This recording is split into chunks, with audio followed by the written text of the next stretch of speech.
Assalamualaikum warahmatullahi wabarakatuh. Perkenalkan, kami dari kelompok 1 akan mempresentasikan materi mengenai adaptasi dan seleksi alam. Sebelumnya kami ucapkan terima kasih kepada dosen pengampu mata kuliah ekologi, yaitu Ibu Dr. Lia Badriah, Magister Pendidikan, beserta rekan-rekan semuanya. Untuk materi yang akan kami bahas, yang pertama pengertian adaptasi dan seleksi alam, yang kedua adaptasi tanaman terhadap lingkungan, dan yang terakhir adaptasi hewan terhadap lingkungan. Perkenalkan, nama saya Mutia Hairani dengan NPM 222154017. Di sini saya sebagai moderator bersama 5 rekan saya. Assalamualaikum warahmatullahi wabarakatuh. Perkenalkan, nama saya Elsa Fatimah Zara dengan nomor pokok mahasiswa 222154096. Izin memperkenalkan diri, nama saya Budi Skadianti dengan NPM 222154104. Perkenalkan, nama saya Fitri Eka Julianti dengan nomor pokok mahasiswa 222154105. Saya Lia Rasalia Putri dengan NPM 222154141. Perkenalkan, nama saya Cihyani Melia dengan NPM 222154142. Adaptasi merupakan kemampuan suatu individu untuk menyesuaikan diri dengan lingkungannya. Dengan beradaptasi, makhluk hidup dapat memperoleh makanan, terhindar dari pemangsa, dan juga menjaga keadaan tubuhnya agar tetap normal. Kemampuan beradaptasi timbul pada masing-masing makhluk hidup ketika dihadapkan dengan kondisi yang tidak dapat dihindari. Makhluk hidup yang dapat beradaptasi dengan baik akan bertahan, sedangkan makhluk hidup yang tidak dapat beradaptasi dengan baik, bahkan tidak memiliki kekuatan untuk bermigrasi menghindari lingkungan yang tidak cocok, akan mengalami kesulitan untuk bertahan, mati, bahkan mengalami kepunahan. Adaptasi dibedakan menjadi 3 macam, yaitu adaptasi morfologi, adaptasi fisiologi, dan adaptasi tingkah laku. Adaptasi morfologi berkaitan dengan bentuk dan struktur tubuh yang dapat diamati, seperti pada hewan, berbagai macam bentuk paruh pada burung dan unggas yang disesuaikan dengan jenis makanannya. Contohnya pada burung kalibri memiliki bentuk paruh yang panjang, runcing seperti jarum yang digunakan untuk menghisap nektar pada bunga. Sedangkan pada tumbuhan, contohnya adalah tumbuhan kaktus yang tidak memiliki bentuk daun pada umumnya, melainkan memiliki duri yang terdapat pada batangnya yang digunakan untuk mengurangi proses penguapan sehingga kaktus dapat bertahan di lingkungan yang kering.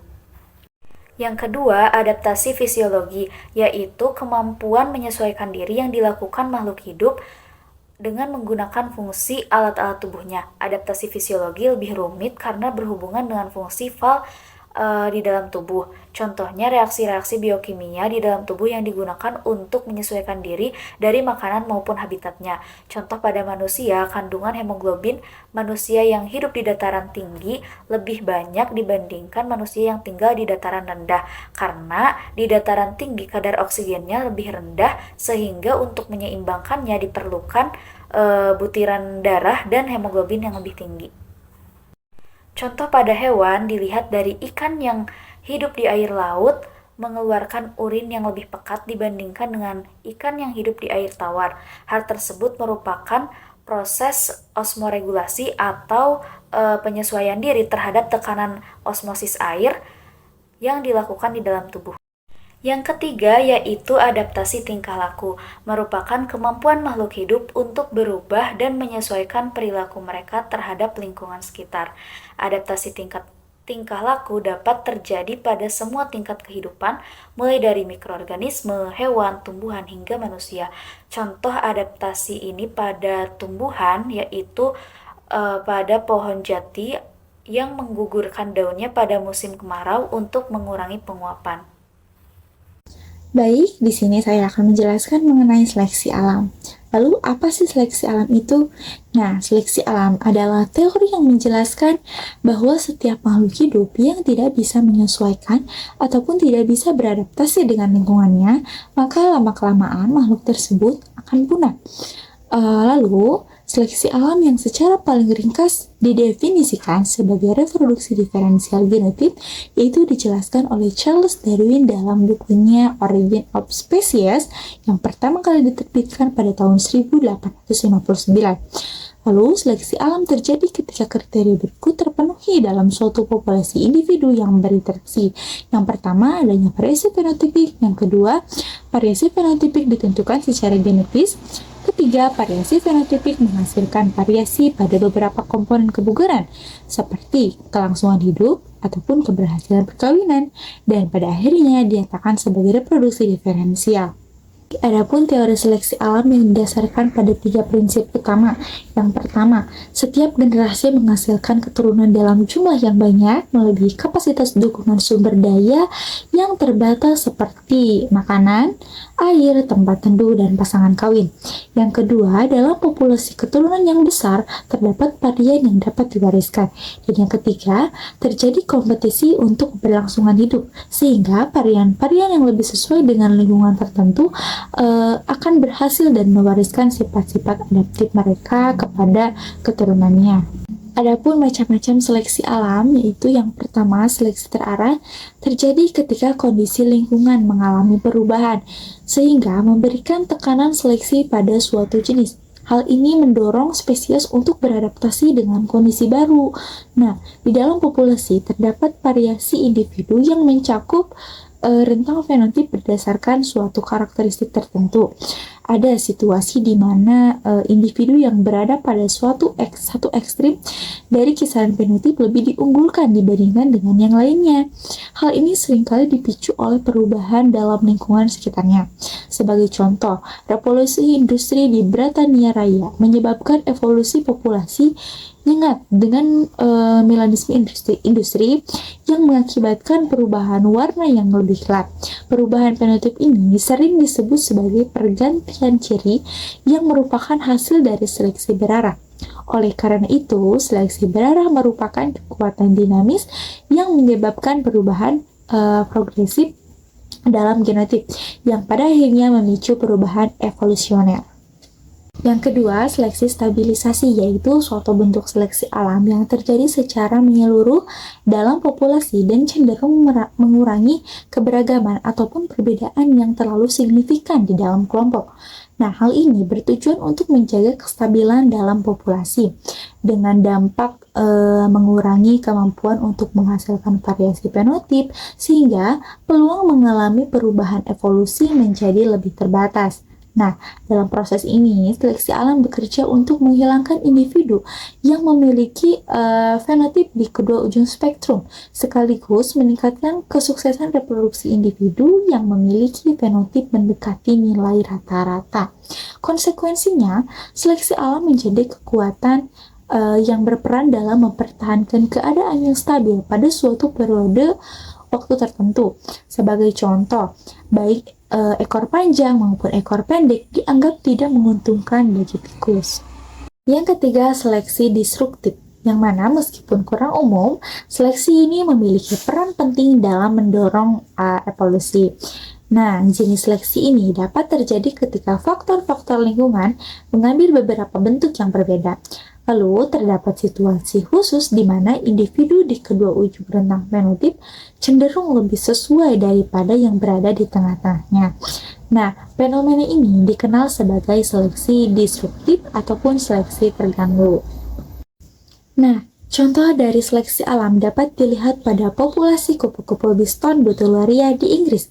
Terdapat dua varian kupu-kupu biston betularia, yaitu yang memiliki sayap terang dan yang memiliki sayap gelap.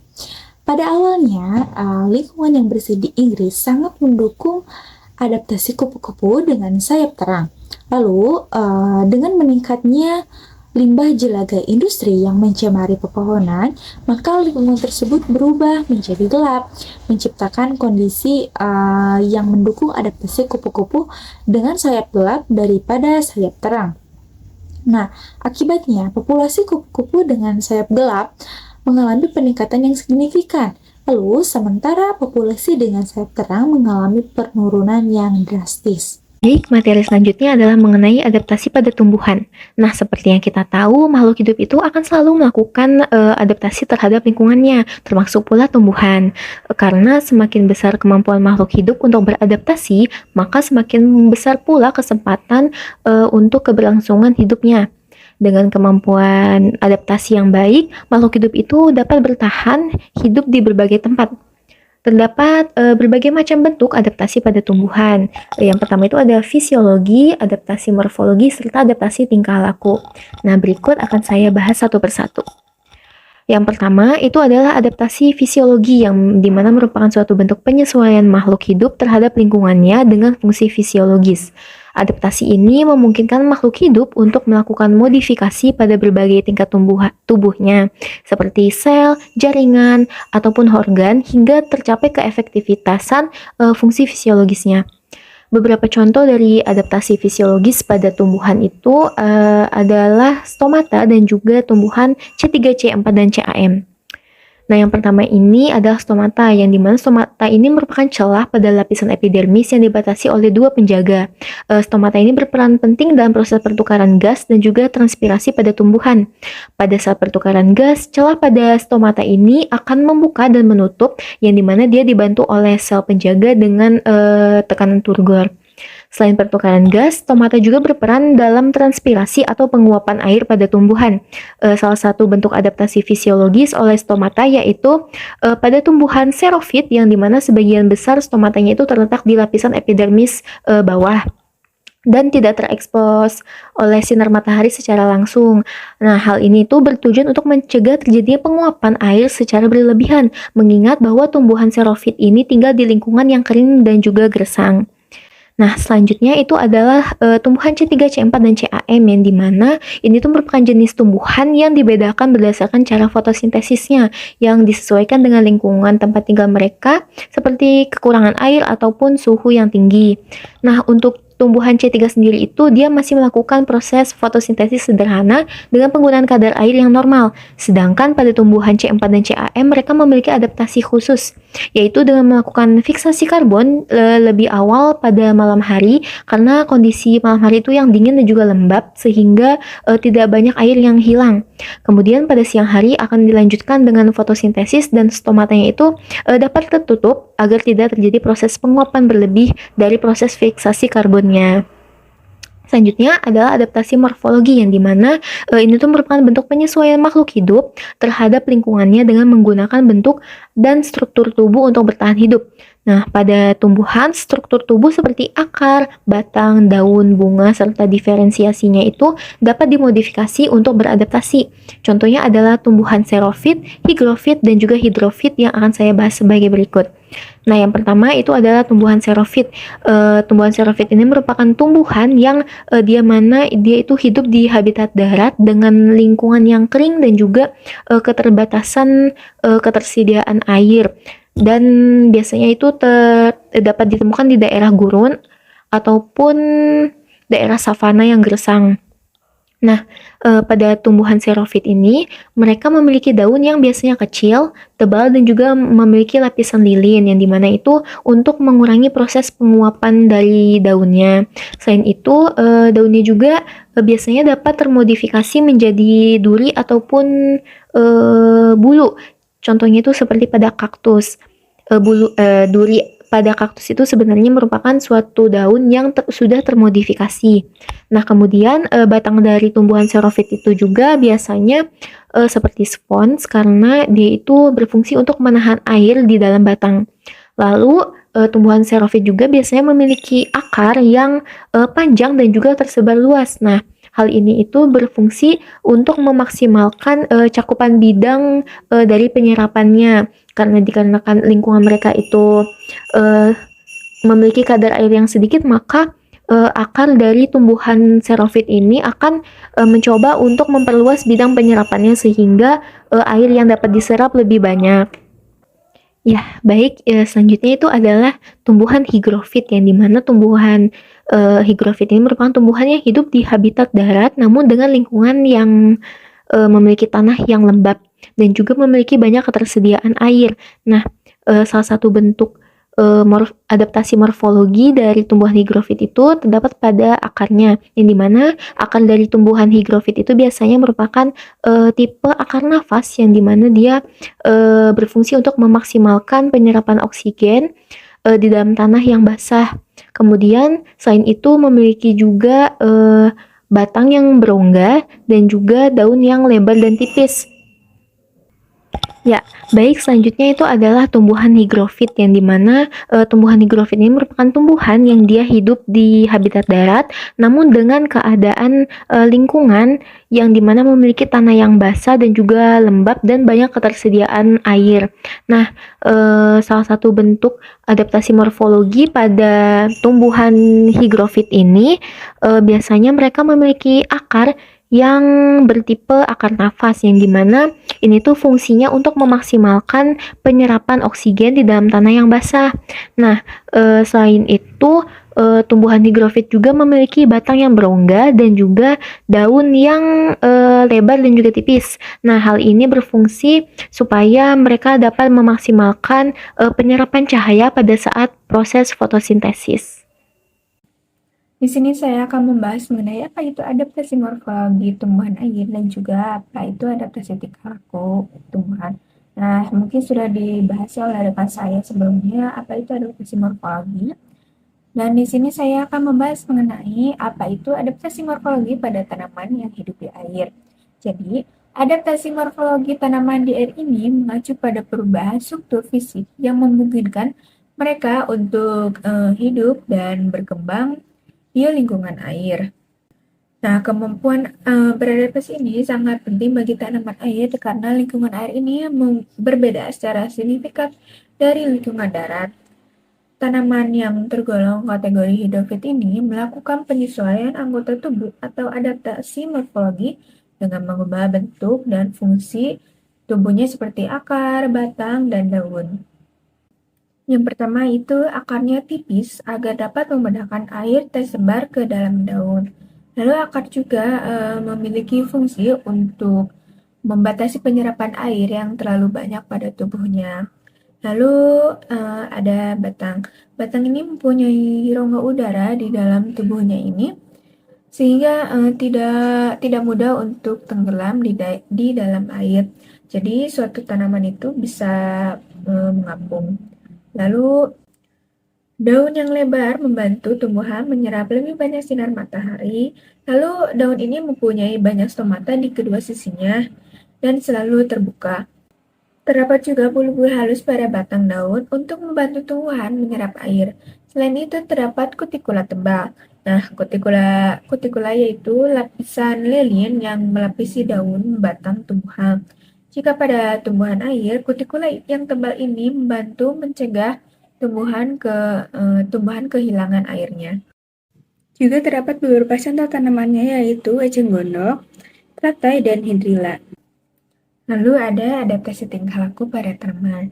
Saya akan mengulas terlebih dahulu ya apa yang telah disampaikan oleh rekan saya mengenai apa itu adaptasi tingkah laku.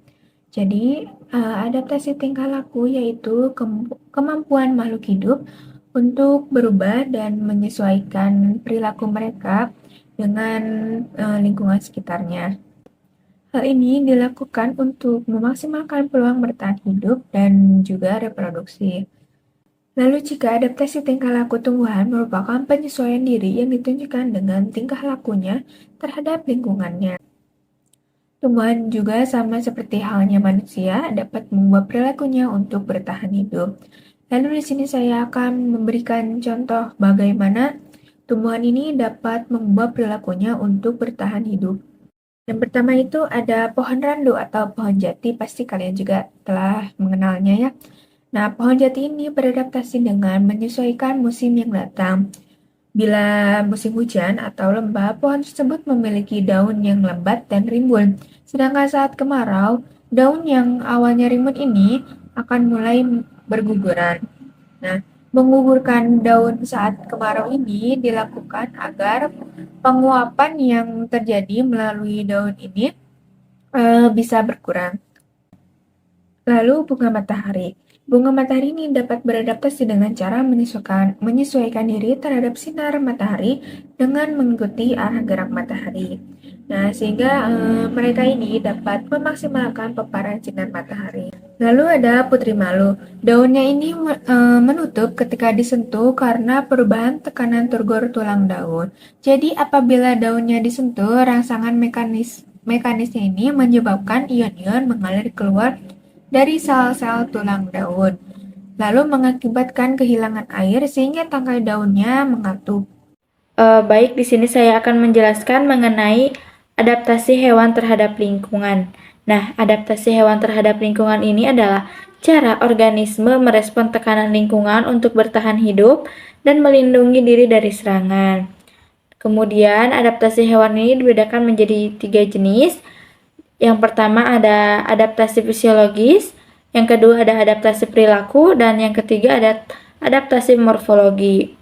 Nah, adaptasi fisiologis ini adalah cara organisme beradaptasi terhadap fungsi tubuh tertentu, seperti mencari makanan atau mendeteksi keberadaan predator. Contoh dari adaptasi fisiologis ini adalah hewan ular, yang rahang atas dan bawahnya ini dapat terbuka selebar mungkin sehingga hewan tersebut dapat menelan mangsa yang lebih besar. Terus adaptasi perilaku adalah cara organisme menyesuaikan perilaku agar dapat bertahan hidup. Misalnya kadal memutuskan ekornya atau autotomi untuk melabui dan melarikan diri dari musuh dalam situasi berbahaya. Kemudian yang terakhir ada adaptasi morfologi. Adaptasi morfologi ini adalah penyesuaian bentuk tubuh sesuai organisme agar dapat sesuai dengan tempat tinggalnya. Nah, yang selanjutnya ini adalah faktor yang mempengaruhi hewan beradaptasi. Yang terdapat di dalamnya terdapat lingkungan, kemudian di lingkungan ini ada iklim, di mana dari segi iklim ini hewan yang tinggal di daerah yang lebih dingin memiliki adaptasi yang berbeda dibandingkan dengan hewan yang tinggal di daerah yang lebih panas. Misalnya hewan di daerah yang lebih dingin itu mempunyai bulunya itu yang tebal untuk mengatur suhu tubuhnya, sedangkan hewan yang di daerah lebih panas itu memiliki kulit yang lebih tipis dan kering untuk memfasilitasi penguapan air. Nah, yang selanjutnya ini adalah ketersediaan makanan. Hewan yang tinggal di daerah dengan ketersediaan makanannya langka itu memiliki adaptasi yang berbeda dibandingkan dengan hewan yang tinggal di daerah yang sumber makanannya itu melimpah. Misalnya, hewan yang memiliki sumber daya makanannya itu terbatas, dia itu menunjukkan ukuran tubuhnya itu lebih kecil dan metabolismenya itu lebih lambat. Kenapa? Karena untuk menghemat energi. Begitupun sebaliknya. Selanjutnya ini adalah predator. Di habitat yang banyak predatornya, hewan ini memiliki adaptasi yang berbeda dibandingkan dengan hewan yang menghuni wilayah dengan predator langka. Misalnya, hewan yang tinggal di lingkungan yang kaya akan predatornya ini telah mengembangkan kamuflase sebagai cara untuk menghindari deteksi, sedangkan hewan di wilayah yang terbatas predatornya ini tidak memiliki warna pelindung seperti itu. Nah, yang selanjutnya ini ada faktor genetik. Di dalam faktor genetik ini terdiri dari mutasi atau perubahan DNA yang berpotensi menghasilkan karakteristik baru pada hewan. Kemudian, ciri-ciri baru ini dapat membantu adaptasi hewan terhadap lingkungannya. Nah, di dalam faktor genetik juga terdapat seleksi alam, di mana fenomena yang dikenal sebagai seleksi alam ini melibatkan kelangsungan hidup dan produksi hewan yang memiliki sifat-sifat menguntungkan yang memungkinkan mereka beradaptasi dengan lingkungannya. Nah, yang selanjutnya ini adalah fungsi adaptasi hewan terhadap lingkungan.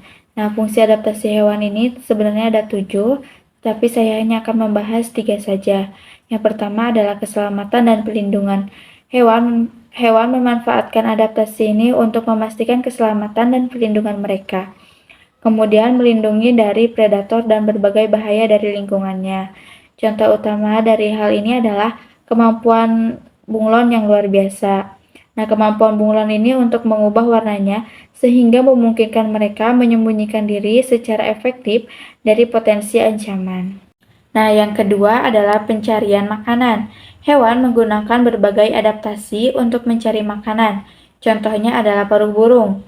Nah, paruh burung ini memperlihatkan beragam bentuk dan ukuran yang disesuaikan dengan kebutuhan makanan spesifik mereka. Burung pemakan biji-bijian mempunyai paruh burung yang kuat dan mampu membukanya, sedangkan paruh burung yang pemakan serangga mempunyai paruh yang runcing untuk menjerat mangsanya. Yang selanjutnya, yang ketiga adalah pergerakan dan mobilitas. Adaptasi ini dapat mempengaruhi kemampuan hewan untuk bergerak dan menyesuaikan diri dengan habitatnya. Contohnya itu adalah kaki-kaki yang panjang pada rusa, yang memungkinkan mereka untuk melompati rerumputan tinggi di padang rumput. Selanjutnya yaitu kita semua tahu bahwa semua kebutuhan atau sumber daya yang dimiliki oleh hewan akan terpenuhi dari lingkungannya. Dan lingkungan ini akan mencakup segala unsur dan faktor yang terjadi di luar tubuh hewan tersebut. Dalam konsep ekologi juga mengenal istilah habitat, yaitu di mana merupakan tempat hidup makhluk hidup yang kawasannya memungkinkan untuk suatu organisme tumbuh dan berkembang secara optimal. Hal ini dikarenakan habitat akan menyediakan semua sumber daya yang dibutuhkan oleh suatu organisme untuk memenuhi semua kebutuhan makhluk hidup. Dan hewan juga memerlukan energi untuk memelihara seluruh proses metabolisme dan juga aktivitas di dalam tubuhnya, seperti pergerakan, untuk mencari makan, pencernaan, penjaga suhu, untuk bereproduksi, dan untuk pekerjaan lainnya. Selanjutnya yaitu adalah kemampuan organisme untuk menciptakan atau memproduksi makanan tersendiri itu terbagi menjadi dua tipe, di mana yang pertama adalah autotrof dan yang kedua adalah heterotrof. Untuk yang pertama yaitu autotrof, di mana organisme yang mampu untuk menggunakan energi dari sinar matahari di dalam proses fotosintesis yang akan mereaksikan air dan juga karbon dioksida menjadi gula yang sederhana, atau menggunakan reaksi kimia untuk energi di dalam mensintesis makanan atau yang disebut juga dengan kemosintesis, di mana fotosintesis terjadi pada tumbuhan, sedangkan kemosintesis berlangsung pada fungi. Dan yang kedua yaitu heterotrof, organisme yang tidak mampu mensintesis makanan sendiri dari senyawa anorganik sehingga dia harus mengkonsumsi organisme lain untuk memenuhi kebutuhannya, sebagai contohnya yaitu adalah hewan. Kemudian ada tipe makanan hewan heterotrof, di mana yang pertama adalah herbivora. Hewan yang memasuki kelompok ini merupakan hewan yang hampir seluruh makanannya merupakan tumbuhan. Contohnya adalah kambing, domba, dan kelinci. Kemudian berdasarkan bagian tubuh tumbuhan yang dimakan, dibedakan menjadi frugivora jika pemakan buah, contohnya kera atau orang utan, foliovora jika pemakan daun, contohnya monyet daun, serta gumnivora jika pemakan sap atau gam, contohnya adalah tamarin dan juga barmoset. Yang kedua adalah karnivora atau vonivora, hewan yang memakan hewan lain, contohnya seperti hewan predator atau hewan pemangsa, diantaranya anjing, kucing, ular, dan hewan yang termasuk ke dalam kelompok ini merupakan hewan insekta atau serangga juga, contohnya adalah tarsius. Dan yang ketiga adalah omnivora, hewan yang memakan semua tumbuhan dengan hampir porsinya yaitu sama, contohnya monyet hitam di Sulawesi. Dan yang terakhir adalah scavenger, adalah hewan yang memakan bangkai seperti burung pemakan bangkai dan juga biawak. Selanjutnya yaitu ada jenis respon tidur atau metabolik, yang meliputi diantaranya yang pertama yaitu torpor, merupakan periode metabolisme dan juga suhu tubuh yang menurun selama siklus aktivitas hariannya. Yang kedua yaitu adalah hibernasi, periode metabolisme ini akan membuat suhu tubuh menurun yang berlangsung beberapa minggu atau beberapa bulan. Dan yang ketiga adalah tidur musim dingin. Tidur musim dingin ini merupakan periode inaktif selama suhu tubuh tidak menurun secara substansial dan juga hewan ini dapat bangun dan menjadi aktif secara cepat seperti sedia kala. Dan yang terakhir adalah estipasi, merupakan periode inaktivitas hewan yang harus bertahan lama selama musim kering.